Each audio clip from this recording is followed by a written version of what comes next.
Hi! What's up mga meme? Itong YouTube channel ng mga taong mahilig gumawa ng mga papaswerte, mahilig magpabuenas at talaga namang positibong-positibo.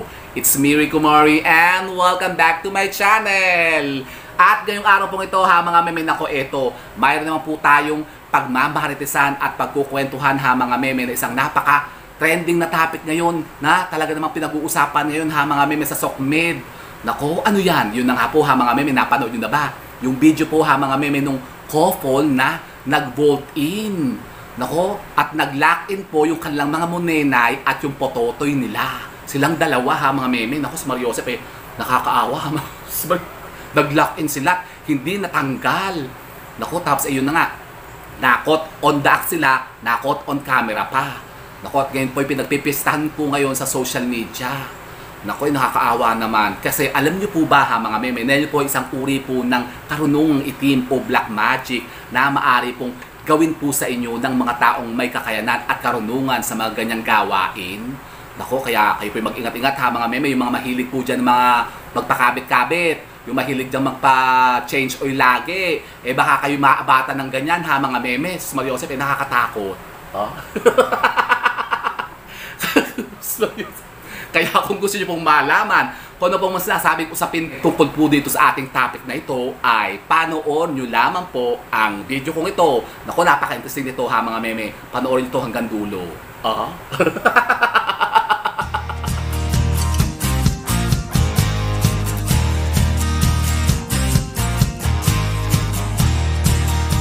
So, ayun na nga po ha mga meme, isang mapagpalang araw naman po sa inyong lahat ha mga meme. At yun nga, nasanay na sa mabubuti po kayong kalagayan ngayon kasama yung mga pamilya at mga mahal sa buhay. At ito na nga po ha mga meme. Ngayon nga po kasi ha mga meme, pag-uusapan natin yung napaka-trending ngayon na pinag-uusapan sa SOCMED ha mga meme. Na yun nga, allegedly po yung dalawa pong couple ata ha mga meme na nakot on the act sila na nahuli ata ng asawa na yun nga, may relasyon.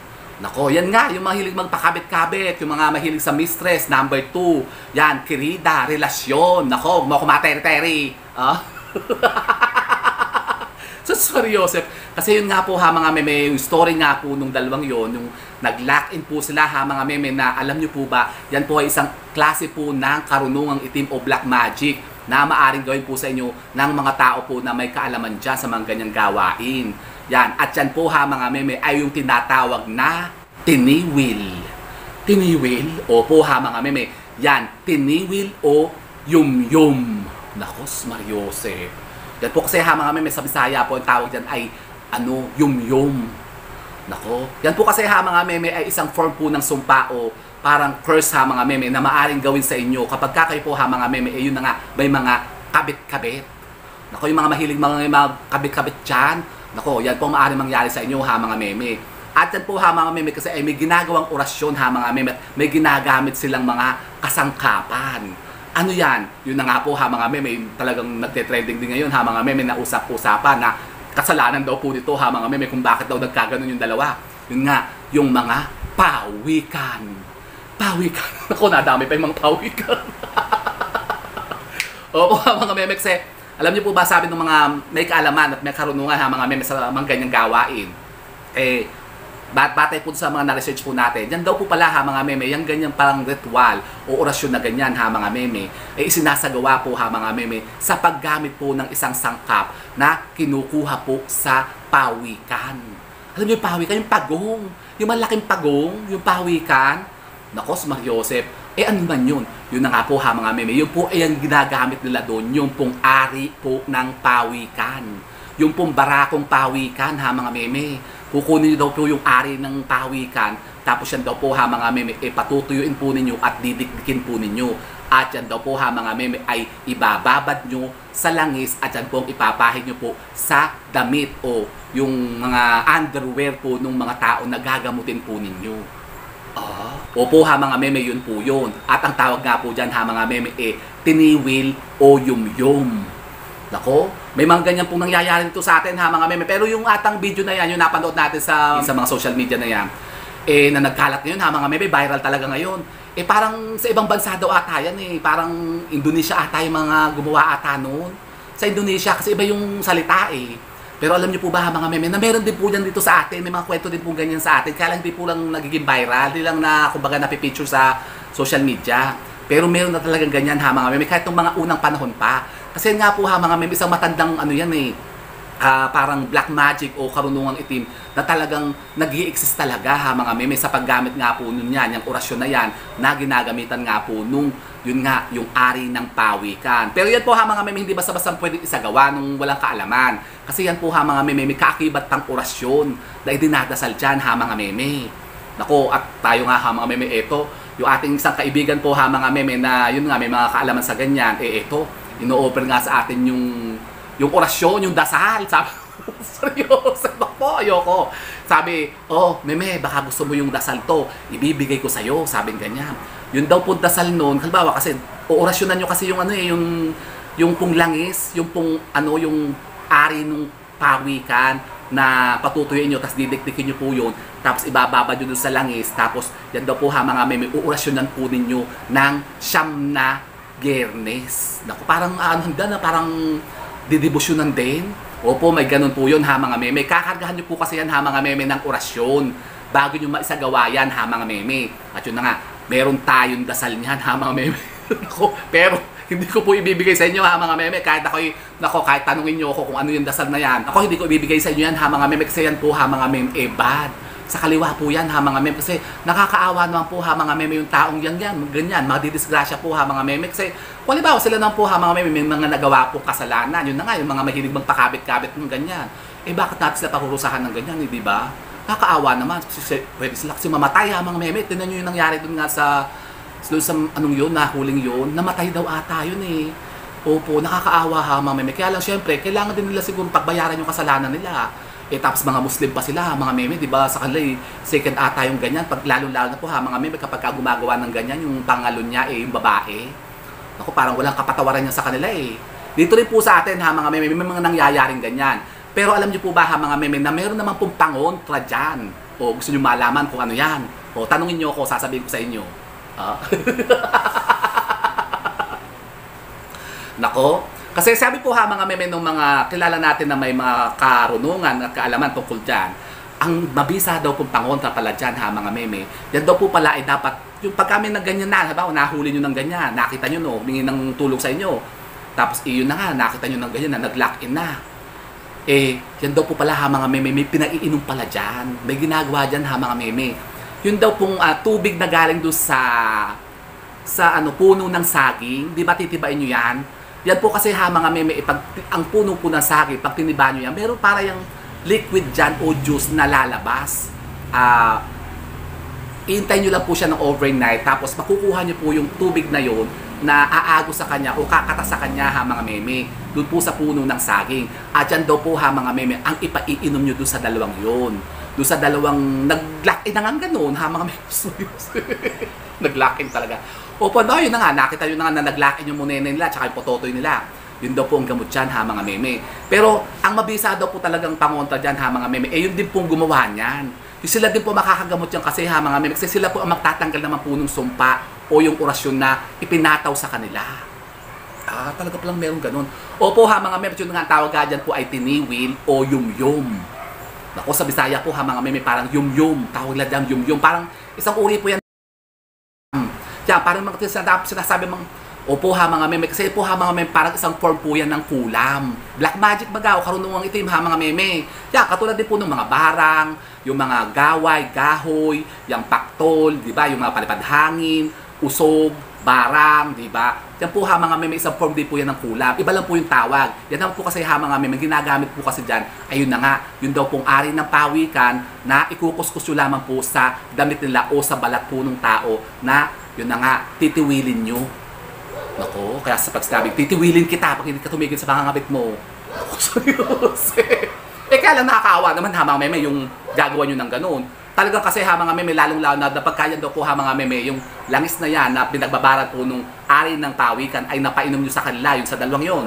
Pero hindi naman po agad magte-take effect yan ha mga meme. Basta't hindi po sila nagyuyong-yungan. Kasi yan daw po ha mga meme, magte-take effect lang yung sumpang yung kapag sila po ha mga meme. Yun na nga, bawa nagpa-change oil, tapos nag-check-in, tapos yun na nga, nagyungyungan.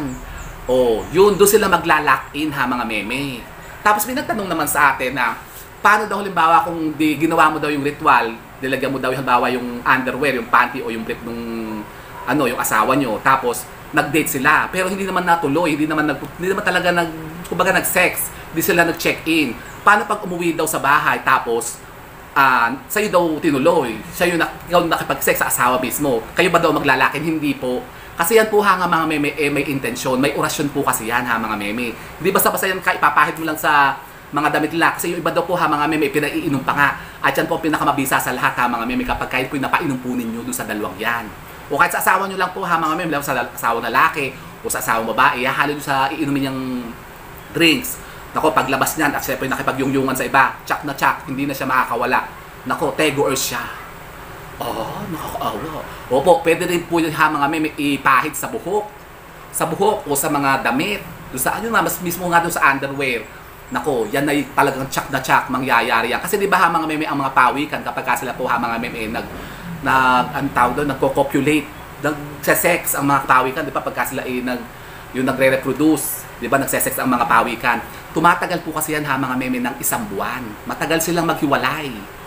Ganun? Opo mga meme. Yan nga din po yung nangyaring yan sa tao. Halimbawa, ganun din po mangyari sa kanila. 1 buwan daw po yan na magkadikit sila. Ay baka pagka 1 buwan, inabot sila ng 1 buwan mga meme, di ba? Wala namang tatagal ng ganun.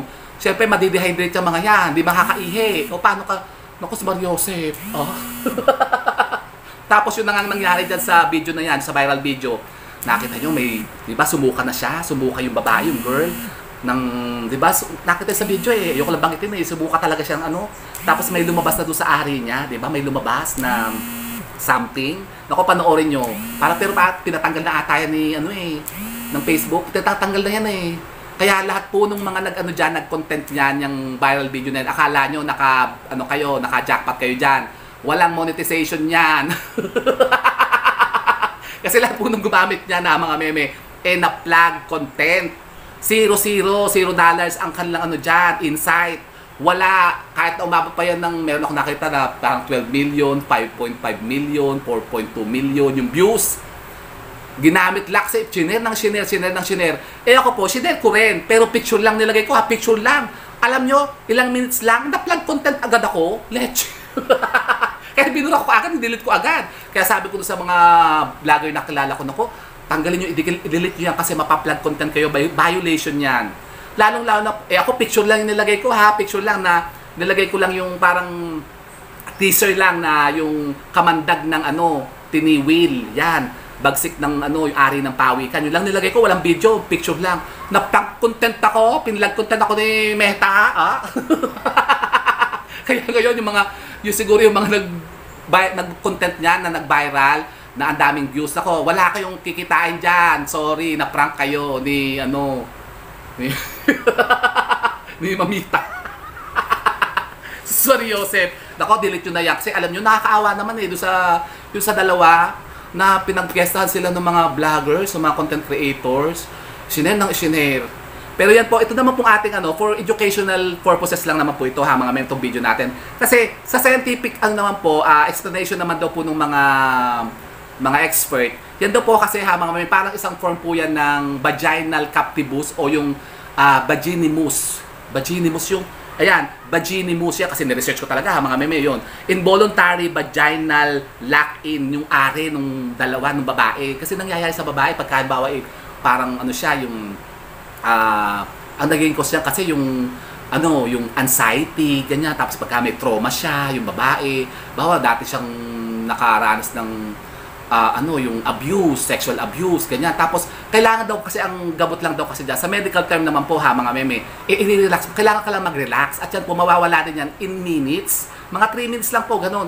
Pero kapag kayo nga, nadali nga kayo mga meme, nung sinasabing yan, yung orasyon na yan, o yung ritual na yan, mga meme, na ginawan nga kayo, tinasalang kayo niyan, na yun na nga, meron tayong dasal niyan, mga meme, kung gusto nyo malaman, i-PM nyo ako, pero hindi ko bibigay sa inyo.